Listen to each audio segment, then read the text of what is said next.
tutti voi buonasera, ben trovati a questo nuovo appuntamento con Elettroshock. Abbiamo perso tutto e probabilmente i soldi sono il meno, abbiamo perso i nostri affetti, abbiamo perso la nostra libertà, la nostra dignità, non abbiamo più autostima.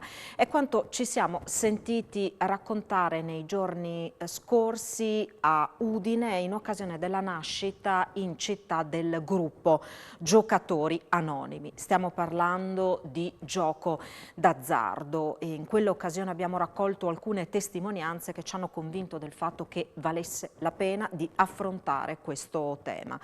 Un tema con numeri che fanno davvero spavento, un fenomeno che non può passare sotto traccia e tante persone le cui vite sono state distrutte o quantomeno devastate dal gioco compulsivo, di questo stiamo parlando e ne parliamo questa sera nell'ottica della prevenzione certamente, ma anche per far capire che per quanto difficile, a volte difficilissimo, comunque uscirne è possibile.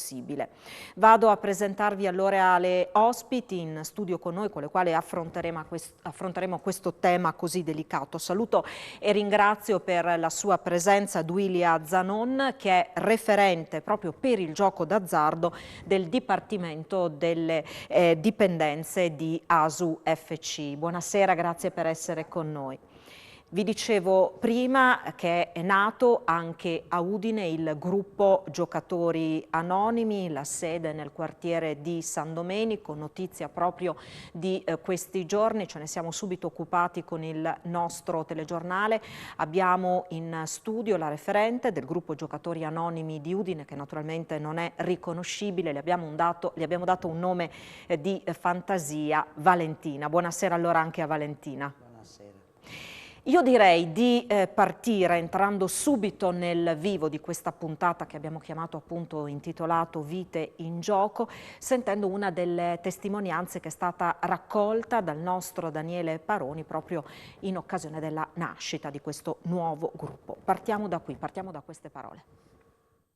Siamo a San Domenico, alle porte di Udine, si è di fatto aperta una nuova sede di Giocatori Anonimi anche in Friuli. Vogliamo raccontarvi le esperienze di chi è uscito dal tunnel del gioco d'azzardo. Ho iniziato a giocare d'azzardo a poco più di 20 anni. Nei primi tempi in maniera quasi ludica o comunque senza dare un grande significato di gravità a quello che poi invece si è rivelato essere una dipendenza seria, incurabile e che posso oggi raccontare di aver affrontato con consapevolezza, con l'aiuto di Giocatori Anonimi, e un giorno alla volta il gioco non è più la mia ossessione. Fa parte di me, ma non è più la mia ossessione. Quanto ha perso? Ho perso tantissimo tempo, ho perso qualsiasi sogno, qualsiasi desiderio, ho perso la libertà, la dignità e non so quantificare la spesa di denaro perché ho giocato molto a lungo e sempre fuori controllo, al di sopra delle mie possibilità. Casino? Casino no, fisicamente non sono mai entrata in un casino. Negli ultimi tempi del mio periodo di gioco giocavo in un casino online comodamente da casa e quello è stato il peggior momento della mia vita che poi mi ha portato a toccare il fondo e a chiedere aiuto. Io sono un giocatore compulsivo, un giocatore dipendente, ma sono soprattutto un giocatore in recupero. Io ho cominciato molto presto, a 17 anni, a frequentare casualmente un'agenzia ippica e poi mi sono innamorato delle corse dei cavalli. Ho girato quasi tutti gli ippodromi d'Italia e poi non solo ippodromi, ma tutte le mie giornate erano dedicate al gioco nelle agenzie ippiche. Dopo è entrato anche il gioco delle scommesse sportive. Quanto spendeva anche quotidianamente? Quello che avevo in tasca, e se non avevo dei soldi in tasca li andavo a cercare, si andavano a rubare, a fare prestiti, in tutti i modi. Io avevo accesso ai prestiti con le finanziarie, essendo un dipendente pubblico, e avevo nello stesso tempo 5 prestiti avevo. Queste sono le prime testimonianze, ne proporremo altre poi nel corso di questa puntata. La prima domanda la rivolgo a Duilia Zanon, perché qua si tratta anche di andare un po' oltre quelli che sono i luoghi comuni. La prima domanda, una delle prime domande che si pone a chi gioca d'azzardo è quanto hai perso, e ci si aspetta che a questa domanda la risposta abbia a che fare con la quantità di denaro che è stata sperperata negli anni o addirittura nel corso di una vita. Ho perso molto tempo, questa è la prima risposta che è stata data dalla giocatrice, che poi ha elencato gli affetti, la libertà. Si pensa immediatamente ai soldi, chi ci passa in mezzo racconta di una vita distrutta e svuotata di tutte le cose più importanti in realtà. Sì, questo è vero, le cose più importanti, soprattutto la famiglia. L'elemento fondamentale che nelle relazioni viene a mancare, nelle relazioni familiari, è la fiducia. I familiari dubitano molto, hanno fiducia della ripresa, ma perdono la fiducia della sincerità della persona, hanno sempre paura delle ricadute, e qualsiasi novità, qualsiasi diciamo, cosa nuova che capita durante il giorno li mette in allarme, perché un ritardo dove sarà? Sarà a giocare, cosa farà? No? Quindi la fiducia è l'elemento importante che viene messo a dura prova nelle famiglie, ed è anche il fattore che è più difficile da recuperare, nonostante gli anni di astinenza, nonostante le dimostrazioni che la persona che si è messa in programma, che si è messa in astinenza, possa recuperare. Ecco, quindi questo è il fattore più delicato, ecco, la fiducia e la sincerità anche. C'è sempre un pochino il dubbio che la persona ti dica completamente la verità. Ecco.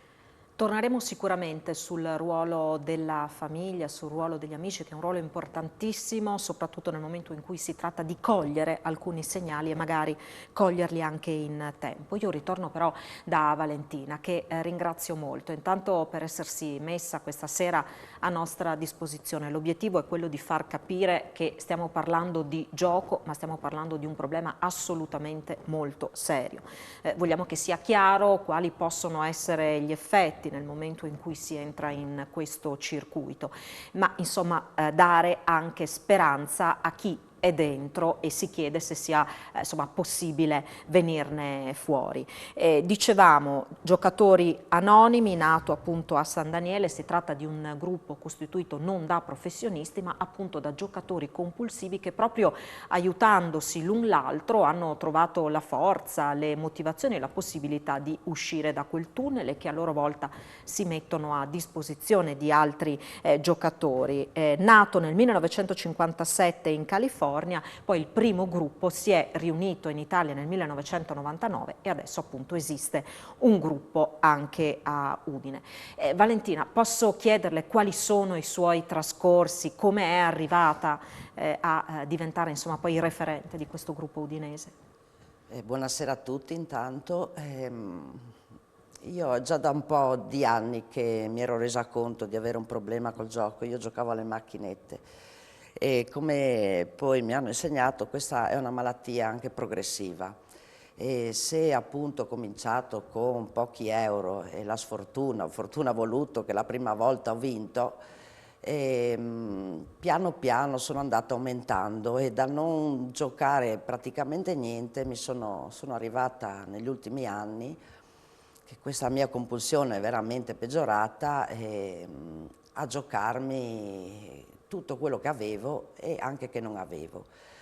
Ho rischiato veramente, io ho anche 2 figli adolescenti, ho rischiato veramente di non aver da che portare in tavola, e questo veramente mi ha tanto spaventato, perché io non volevo giocare. Io ho provato tante volte a smettere da sola e non mi capacitavo, come non riuscivo.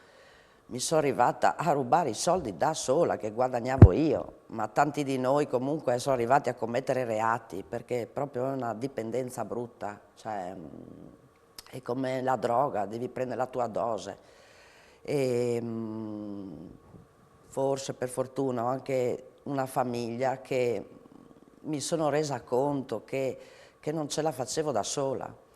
E finalmente, diciamo, ho avuto il coraggio, dopo appunto la mia ultima giocata, che mi sono accorta che proprio non potevo spendere quello che ho speso, ho avuto il coraggio di chiedere aiuto e questa è stata la mia salvezza, perché da quel giorno io appunto ho deciso di aprire un gruppo qua a Udine perché non c'era nella nostra regione e io ho frequentato fino a oggi, dal 15 aprile, ho frequentato la stanza telefonica dei giocatori anonimi quando chiamai il numero e le stanze su Skype che frequento tuttora e ne faccio 4-5 riunioni a settimana proprio perché anche non ho un gruppo fisico.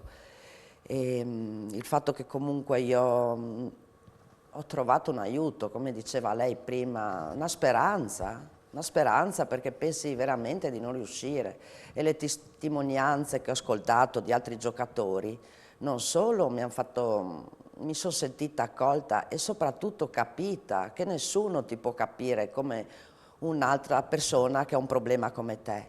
E quindi non solo mi hanno capita, ma un altro giocatore che ce l'ha fatta a non giocare e con la propria testimonianza e i suggerimenti che ci danno anche in questo programma, che è il programma dei 12 passi e delle 12 tradizioni, un programma che abbiamo adottato dagli Alcolisti Anonimi e che è un programma anche spirituale, diciamo, perché noi diciamo abbiamo una malattia emotiva, come dice qualcuno, una malattia dell'anima, ma è una malattia vera e propria. Ecco, su questo torneremo. Le chiedo una cosa, poi ci fermiamo, facciamo una piccola pausa per la pubblicità. Le ho sentito citare una data, 15 aprile.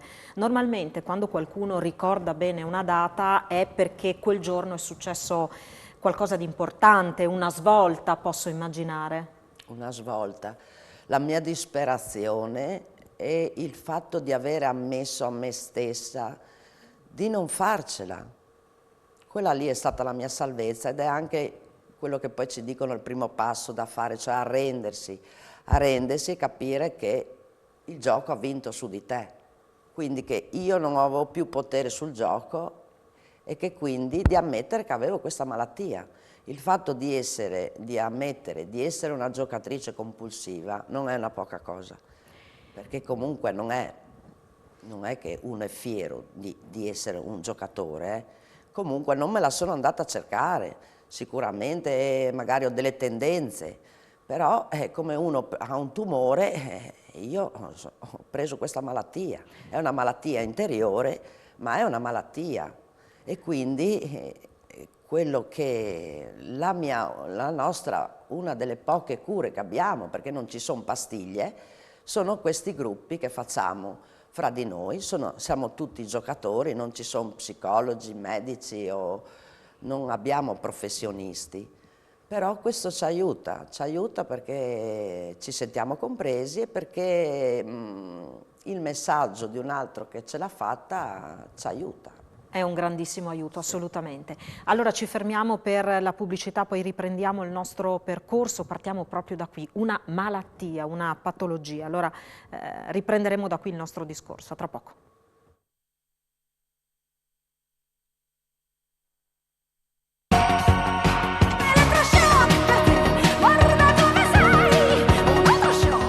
Vite in gioco è il tema di questa puntata di Elettroshock, gioco d'azzardo, giocatori d'azzardo con la vita rovinata che hanno però la possibilità di trovare un punto di svolta, che hanno ancora la speranza di poter uscire da quel tunnel terribile.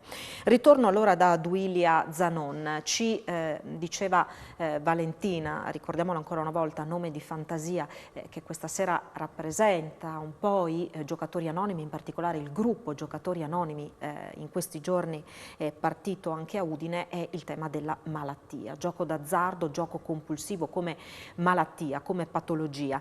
Ripartiamo da qui anche per spiegare, stiamo parlando del Dipartimento delle Dipendenze, come il gioco d'azzardo si inserisce tra le dipendenze, se esiste ed eventualmente quale differenza c'è rispetto alla droga, rispetto all'alcol, altre dipendenze delle quali si sente magari più spesso parlare.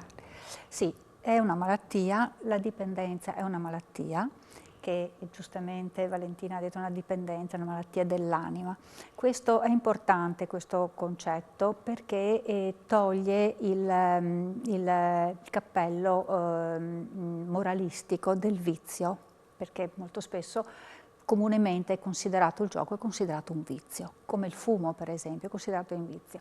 In realtà è una patologia, la dipendenza da gioco, senza sostanza. Quello è il problema, che non ha una sostanza, mentre non so, il fumo, il tabagismo ha la nicotina, il tabacco come sostanza, l'eroinomane ha l'eroina, il cocainomane ha la dipendenza da cocaina, il dipendente da gioco non ha una sostanza, ma ha un comportamento e questo è molto più difficile da comprendere ma anche da trattare, diciamo, come malattia, ma da comprendere anche socialmente. È la patologia di una dipendenza cosiddetta comportamentale, cioè io faccio una cosa che diventa un'ossessione e mi dà una patologia, diventa il centro della mia vita, il motivo per cui io sono sempre a pensare a quella cosa, a esercitare quell'attività e alla quale non riesco a dire di no. Il dipendente è la persona che non riesce a sottrarsi, nonostante ogni giorno si alzi e dica oggi non gioco più. In realtà non riesce e questo innesca la patologia, che è un'ossessione, una dipendenza comportamentale. Come non so, può essere dipendente comportamentale anche lo shopping compulsivo. Io acquisto e c'è sempre di mezzo però il denaro. Quindi il denaro è il mezzo che mi permette di continuare questo comportamento. Quando è che il giocatore si definisce compulsivo? Cioè, quando è che siamo di fronte ad una patologia? Quando appunto non riesce a dire di no, quando diventa il centro della propria vita, quando il gioco diventa il centro della propria vita, qualsiasi motivo, qualsiasi attività è finalizzata al gioco. Cioè vado a lavorare per avere il denaro per giocare, vado a casa per poter avere il tempo di giocare, smetto di lavorare, l'obiettivo è fermo al bar, quel solito bar, per poter giocare, cioè la vita ruota attorno al gioco. Questo è il modo per cui diventa veramente una dipendenza da quel comportamento. Nelle prime testimonianze che abbiamo sentito, abbiamo sentito citare le corse dei cavalli, abbiamo sentito citare il casino online. Sentiremo poi altre testimonianze. Ogni volta che le ascoltiamo e le riascoltiamo, cogliamo degli aspetti che poi sono importanti. Una delle cose che mi ha colpito di più è sentire la signora che diceva: giocavo ai casino online comodamente da casa, che fa venire un po' i brividi, perché consideriamo la casa come il luogo più sicuro, no? Il luogo della sicurezza per antonomasia. Certo. E adesso, e ovviamente il riferimento è al gioco online, anche quell'ambiente lì non è più così sicuro, non ci mette al riparo da questo rischio terribile. Sì, veramente il gioco online, tra l'altro, è quello anche più difficile da affrontare, soprattutto per i giovani, per esempio, per i minori che giocano. Molti ragazzi giocano anche con altri amici, ma che diventa quindi una dipendenza, anche se non c'è denaro, diventa proprio una dipendenza comportamentale e questi ragazzi sottraggono tempo alla scuola. C'è un abbandono scolastico, abbandonano gli sport, per esempio, gli amici, le attività e sì, i genitori si rendono conto quando non escono più di casa e quando non hanno più rendimento scolastico. Diventa una dipendenza dal gioco, ma anche se non è da denaro, ma una dipendenza dal gioco. E questo perché fin tanto che sono a casa i genitori si sentono tranquilli proprio perché non danno problemi, non hanno problemi all'esterno, non danno problemi, guarda caso non escono neanche per strada, non corrono in macchina, non corrono in bicicletta. Ma sono al sicuro nella loro camera, no? Al sicuro Questo nella loro cameretta, nella loro tanto amata cameretta che poi alla fine diventa una prigione perché proprio diventa, ecco. e quindi è più difficile anche da emergere questo, perché c'è più tranquillità, diciamo, dal punto di vista dei familiari. In realtà poi diventa un problema quando per i ragazzi, per i giovani, quando appunto ci sono problemi dal punto di vista scolastico, per gli adulti quando il problema diventa emergente, diventa economico. Certo. Abbiamo qualche numero a supporto che ci aiuti, insomma, a descrivere la portata di questo fenomeno? Se intende volume economico, abbiamo una spesa dell'anno scorso in Italia di 110-111 miliardi di euro di volume di denaro. In Friuli abbiamo un volume di denaro negli anni scorsi di 7 miliardi di euro e 1 miliardo e 400 milioni di spesa viva da parte dei giocatori. Quindi volumi veramente grandi, E si stima poi, per esempio, che non ci sono dati puntuali, c'è una stima che ci mette come regione nella stima del 0,8% di abitanti che hanno questo tipo di problemi, che vuol dire sui 10-12 mila persone che hanno problemi di dipendenza da gioco.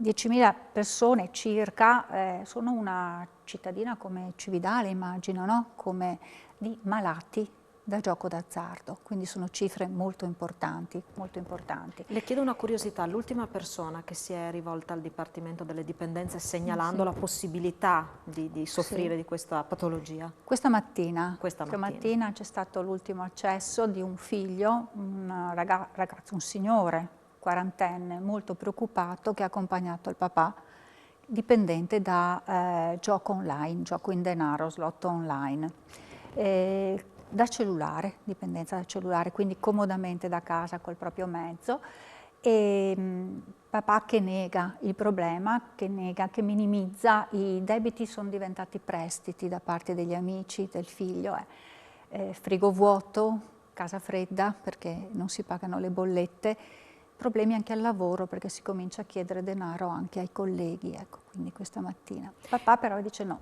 io non ho il problema perché io con 100 euro vinco migliaia di euro e quindi si sistema tutto. Sistemo tutto. Prima o poi sistemo tutto. Sì. E qui abbiamo già dato alcuni segnali, il frigorifero vuoto, la casa fredda, la negazione del problema. Torno allora da Valentina per chiedere conferma che effettivamente questo è quello che succede. Si nega a volte anche la cosa più evidente e lampante, è così? Sì, è così proprio. La maggior parte di noi, scusate, quando arrivano giocatori anonimi, hanno fatto quasi piazza pulita di tutto, la famiglia, hanno perso la famiglia, gli amici, il lavoro. E quella è la cosa brutta, che per un giocatore, per una persona che sta male, che gioca, ce n'è tante che soffrono vicino. Sicuramente la famiglia, che sono i primi a subire, diciamo, la nostra malattia, ecco.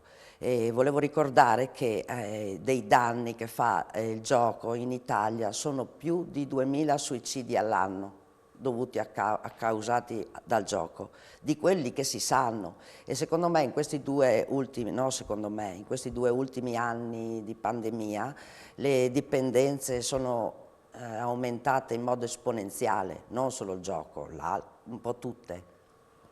E su questo aspetto chiediamo conferma ad Willy Zanon, come ha inciso la pandemia e in che modo? Probabilmente anche sul fronte del gioco d'azzardo ci vorrà del tempo prima di misurare e verificare gli effetti.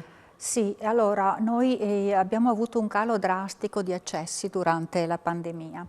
E questo perché i locali sono stati chiusi per mesi. Lockdown, di fatto ha inciso il lockdown. Ha inciso tantissimo e i nostri utenti ci hanno detto che sono stati bene.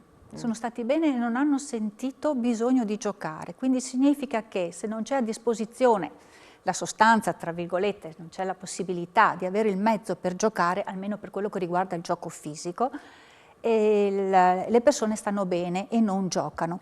Allora, molte delle persone che giocavano prima hanno smesso durante il lockdown, e questo è stato un bene. Molte altre invece hanno virato verso il gioco online e quindi questo è schizzato alle stelle. È passato al 60 e più per cento, le persone che giocano online vanno verso il 64% e sono diminuiti tantissimo gli accessi al gioco fisico, quindi slot machine presso i bar, tabacchini, gratta e vinci, che sono quelli più comuni, diciamo, no? E quindi questo fa riflettere sul fatto anche della responsabilità dello Stato di mettere a disposizione questa possibilità, di mettere a disposizione il gioco. Ecco, questo vale la pena di sottolineare, non stiamo parlando di gioco illegale, stiamo parlando di gioco legale, lecito, consentito dalla legge. Da qui insomma questo passaggio che è evidentemente importante. Sì. Ritorneremo su questo, ci fermiamo per la pubblicità, poi cerchiamo di capire anche qual è l'identikit del giocatore compulsivo. Sono più uomini, più donne, che età hanno mediamente? Lo facciamo dopo la pubblicità, tra poco.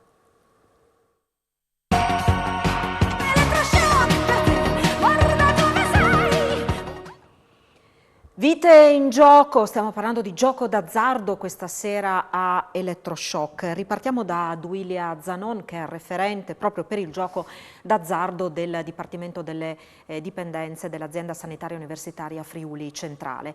Ci chiedevamo se esiste l'identikit del giocatore compulsivo. Intanto abbiamo visto la prima differenza che esiste tra il gioco fisico e il gioco online. Magari nei due ambiti cambia un po' anche l'identikit del giocatore compulsivo. Com'è la situazione? Allora, per quanto riguarda il gioco fisico, cioè in presenza, i giocatori sono, come sia, non sono digitali, quindi sono persone più adulte. Persone adulte e anziani soprattutto, no? Quindi che vanno a giocare con la slot machine nel bar o nel tabacchino. Più maschi che femmine, fino ad una certa età, fino ai 50-60 anni, più maschi. I maschi cominciano da giovani, molto più giovani, perché iniziano con le commesse sportive. C'è da dire che c'è un aumento anche fra gli adolescenti di gioco sportivo e gioco online, proprio fra i giovani ragazzini che giocano fra di loro e che giocano anche senza denaro, ma con i giochi a distanza, con altri partner a distanza, che magari non si conoscono fisicamente, ma si conoscono proprio tramite il gioco. E le donne del gioco fisico, le donne con il gioco in presenza, iniziano a giocare e iniziano ad avere il problema molto più tardi. Noi abbiamo avuto finora le donne dai 60 anni in su. E questo inizia proprio nell'età, diciamo, più a rischio per la donna, dal punto di vista sociale e affettivo, quindi a 60 anni, guarda caso, menopausa, i figli si sposano, quindi escono dalla famiglia, quindi viene a perdere il ruolo materno, età della pensione, magari vedovanza, si sa purtroppo che la percentuale di vedove è maggiore delle femmine che nei maschi, quindi tutti questi fattori che coincidono in un'epoca abbastanza, diciamo, concentrata della vita, fa sì che le donne, eventi luttuosi, fa sì che le donne siano più a rischio e inizino a manifestare il problema del gioco molto più tardi. Questo per quanto riguarda il gioco fisico. Per quanto riguarda invece il gioco online, l'età, diciamo, più a rischio è giovanile, digitale, quindi va dai 18 ai 40 anni, 45 anni, e si pensa che sia soprattutto per i maschi. Invece abbiamo un dato che mette in dubbio questo, da verificare. Abbiamo un dato che mette in dubbio questo, soprattutto qui nella nostra regione, i conti online aperti per il gioco online è aumentata del 30% per i maschi e del 35% per le femmine. Il che la cosa ci preoccupa perché significa che le donne giocano online, giocano più degli uomini online, cioè i conti aperti ci fa sospettare, ed è un dato da verificare ovviamente, che chi gioca di più online siano le donne. Questo è un dato nazionale che ha diciamo, riscontro riscontro anche... a livello regionale. E questo insomma è un altro aspetto che fa riflettere, che fa preoccupare assolutamente. Allora direi di preparare un'altra testimonianza. Nel frattempo volevo chiederle anche una cosa, siamo partiti dicendo no, la cameretta che non è più quel luogo sicuro che immaginavamo, il fatto di poter giocare da casa, non solo, il telefonino che ormai insomma è alla portata davvero di tutti, ti mette nelle condizioni di poter giocare in qualsiasi luogo, in qualsiasi momento. Per una persona che soffre di questa patologia è una tentazione continua e infinita, immaginiamo. Ma infatti oggi appunto quel signore che è arrivato per ultimo, per dargli un senso di protezione, abbiamo consigliato anche al figlio presente ovviamente di cambiare telefono e prendere un telefono solamente non Android, sì, non smartphone, un telefono abilitato solo alle chiamate. Solo alle chiamate, e di consegnare il bancomat al figlio. No?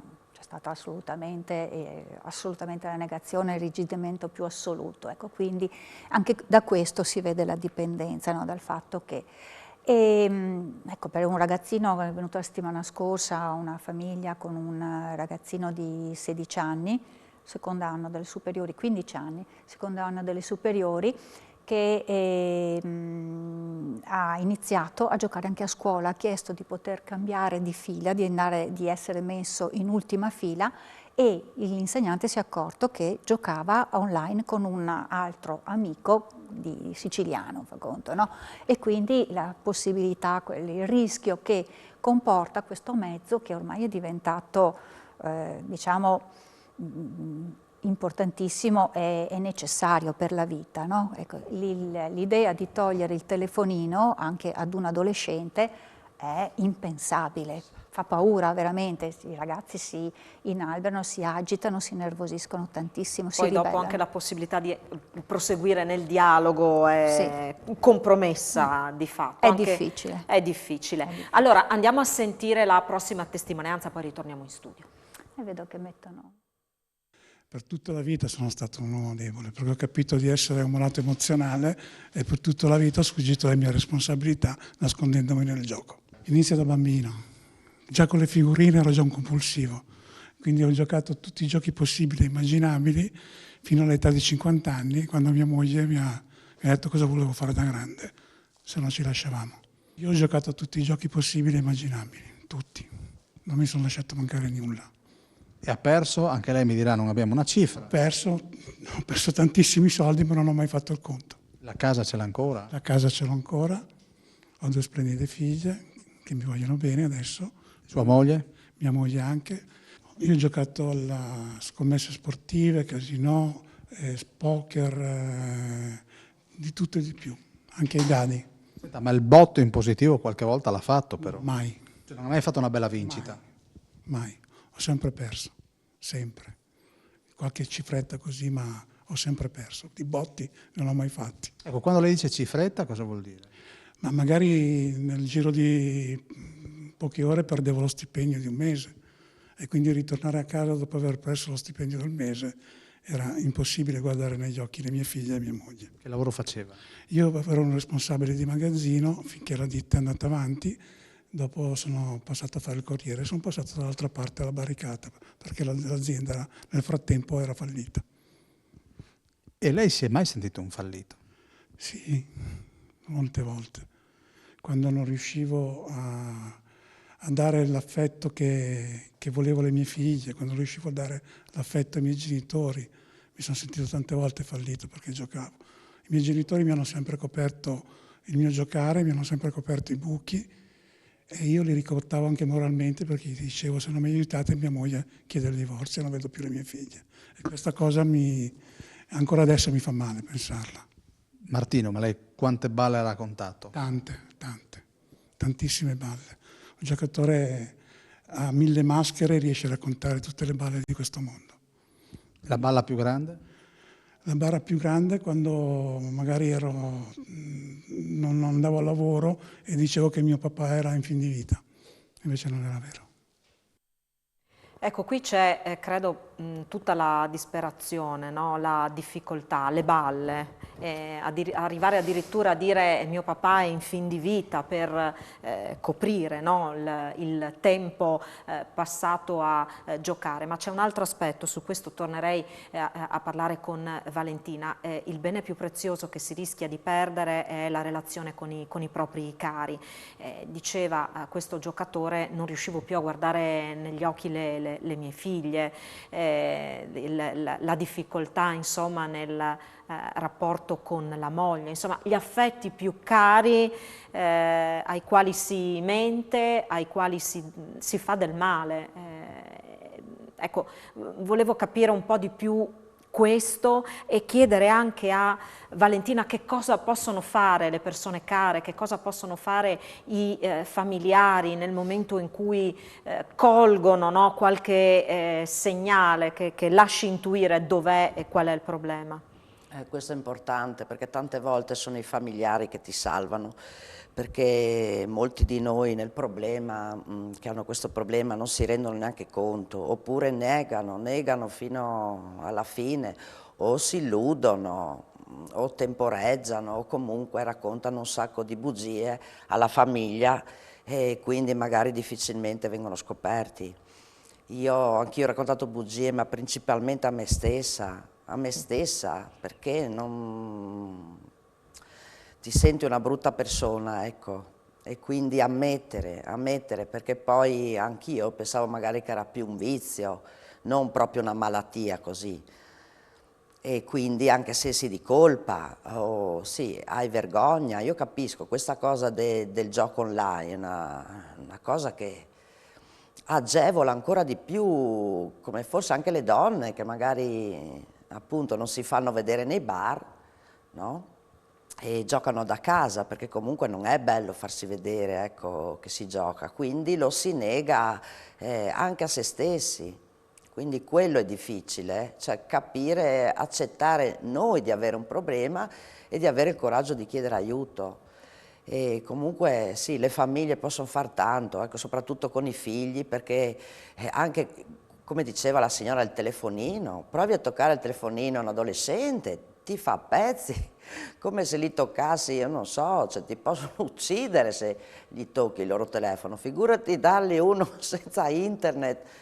Cioè, è una roba pazzesca, perché è vero che tipo nel nostro programma per stare lontano dal gioco ti danno dei suggerimenti, no? Evitare i luoghi dove si gioca, le persone che giocano, stare lontano insomma dalle tentazioni. E col telefono come fai a starci lontano? Fra l'altro a loro serve anche per scuola, purtroppo i compiti ce l'hanno nel registro elettronico, non puoi neanche togliergli il telefono. O comunque sì, devi stare sempre sotto e controllare, non è facile.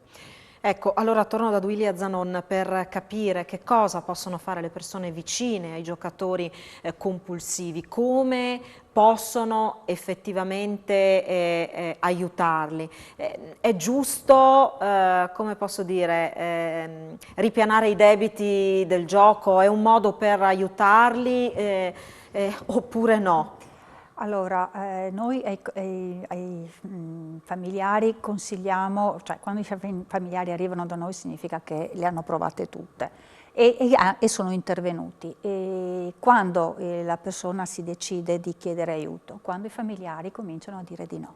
Per cui la prima cosa che diciamo ai familiari, se la persona è resistente, è quella di non alimentare il loro gioco, e quindi questo significa non pagare le bollette, non fare la spesa, significa non comprare le sigarette che molto spesso sono abbinate al gioco, ecco, il fumo, gioco, alcol sono problematiche molto affine, molto vicine, generalmente coesistono, quindi non intervenire, non pagare. Perché solamente quando si arriva a toccare il fondo la persona generalmente si decide di accettare l'aiuto. Quindi diciamo l'aiuto che si può dare in buona fede è dannoso. Sì, quello che generalmente, molto spesso l'altro elemento che non aiuta i familiari è la vergogna. La vergogna. Quindi anche il familiare si vergogna a chiedere aiuto? Si vergogna a chiedere aiuto, ma soprattutto si vergogna del fatto che il proprio congiunto abbia dei debiti e quindi appiana i debiti con gli amici, con i parenti, con i conoscenti, perché si vergogna che un proprio familiare abbia dei debiti in giro, quindi appiana. Quindi la vergogna è anche un altro elemento da superare, molto difficile per i familiari. E quindi noi consigliamo appunto di sottrarsi, di cominciare a dire di no, che è difficilissimo per i familiari, è difficilissimo soprattutto per dei genitori, è difficilissimo.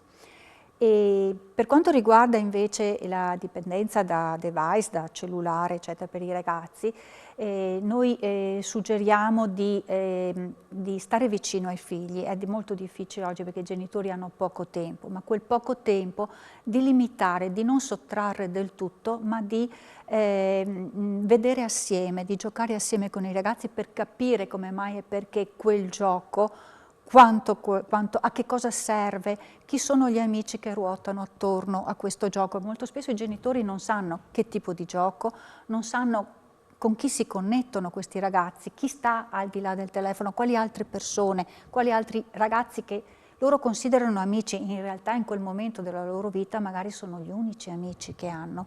Come fai a togliere un amico ad un adolescente? Quindi è un lavoro molto complesso e delicato, ecco questo. Comunque la partecipazione e la vicinanza è sempre la terapia, l'apporto più fondamentale che possono fare i familiari. Il come è anche quello di avere la capacità e la consapevolezza di farsi aiutare da degli esperti su questo, perché ecco, le colleghi e gli operatori con i quali lavoriamo, ecco, i professionisti, su questo possono essere molto d'aiuto, su cosa suggerire, che comportamenti tenere possono essere d'aiuto. Una pausa per la pubblicità, poi ancora qualche minuto da trascorrere insieme, tra poco.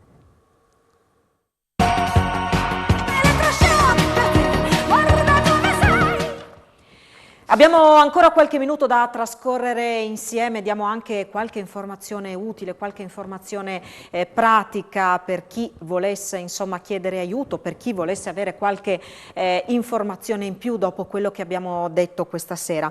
Intanto abbiamo parlato di due realtà diverse. Da una parte il Dipartimento delle Dipendenze dell'Azienda Sanitaria Universitaria Friuli Centrale con Duilia Zanon, che è appunto referente proprio per quanto riguarda il gioco d'azzardo, e poi il gruppo dei giocatori anonimi che proprio da pochi giorni è attivo anche in Friuli Venezia Giulia, è attivo su Udine. Ecco, chiedo brevemente a Duilia Zanon di spiegare quali sono le differenze anche di approccio e quali sono le forme poi di collaborazione, perché questo è importante. Allora, noi siamo un servizio pubblico, siamo un servizio sanitario e lavoriamo in equipe, siamo un'equipe di professionisti, tra cui sanitari, e psicologi, medici, assistenti sociali e educatori.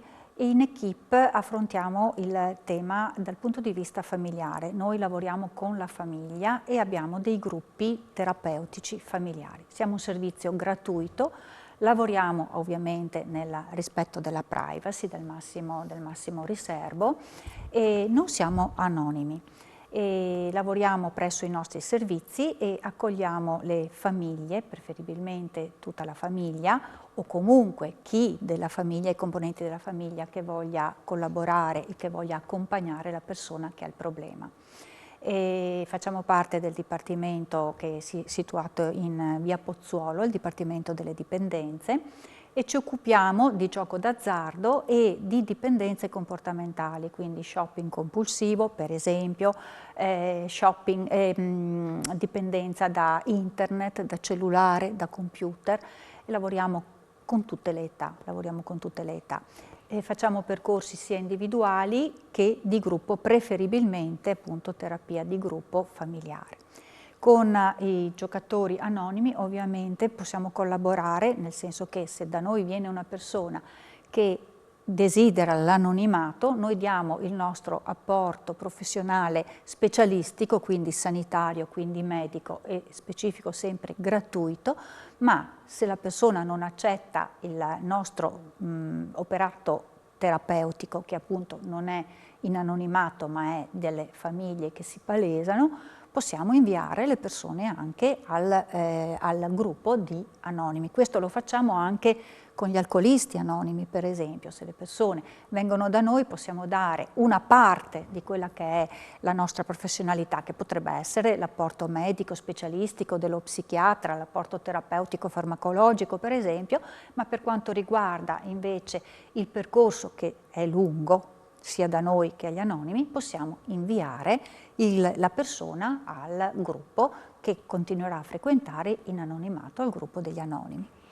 Due indicazioni anche sul gruppo Giocatori Anonimi presente da qualche giorno a San Domenico. Allora, intanto esiste un sito a livello nazionale che è www.giocatorianonimi.org, c'è poi un indirizzo email che è udine@giocatorianonimi.org, poi insomma online trovate tutte le indicazioni del caso, c'è anche un numero di telefono relativo proprio al gruppo di Udine che è il 375 6821 123, informazioni insomma che poi potete trovare anche online. Allora siamo un po' alle battute conclusive, torno da Valentina. Che messaggio vuol dare a chi ci sta ascoltando? Che si tratti di una persona che ha il dubbio di essere un giocatore compulsivo, che si tratti di un familiare che teme che quel problema, quella patologia sia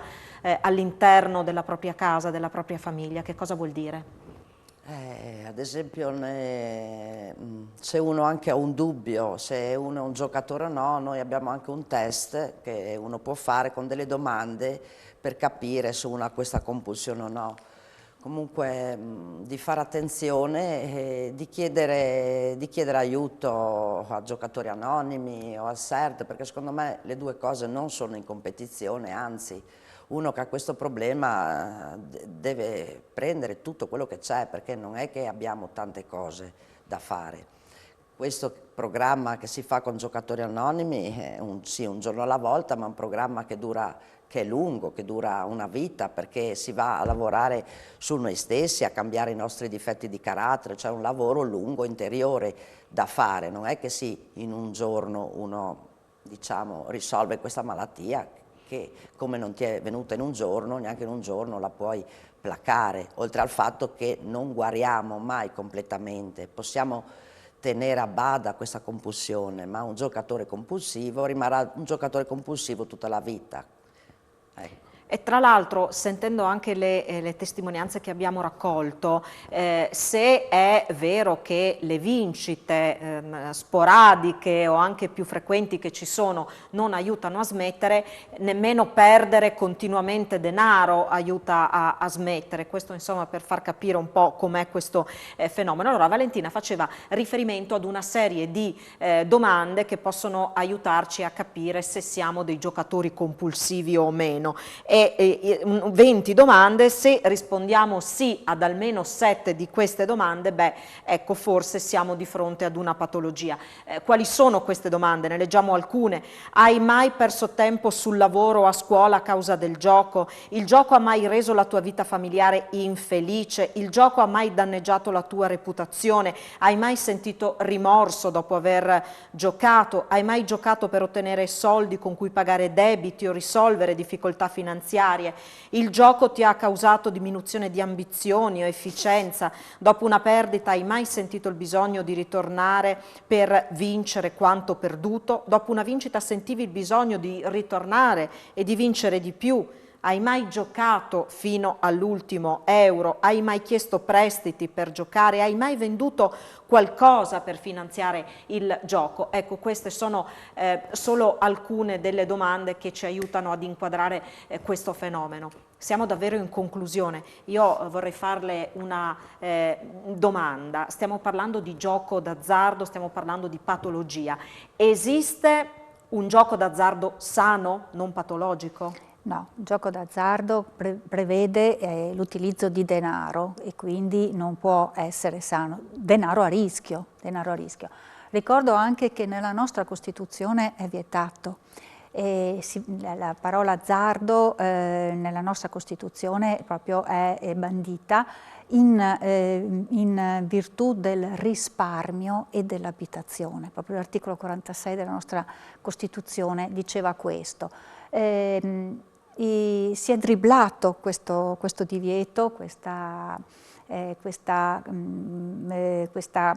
indicazione che dava la nostra, questo divieto che dava la nostra Costituzione, chiamando l'azzardo alea, che significa in latino, cioè abbiamo utilizzato una parola che nella Costituzione non esiste, che significa gioco a dadi in denaro.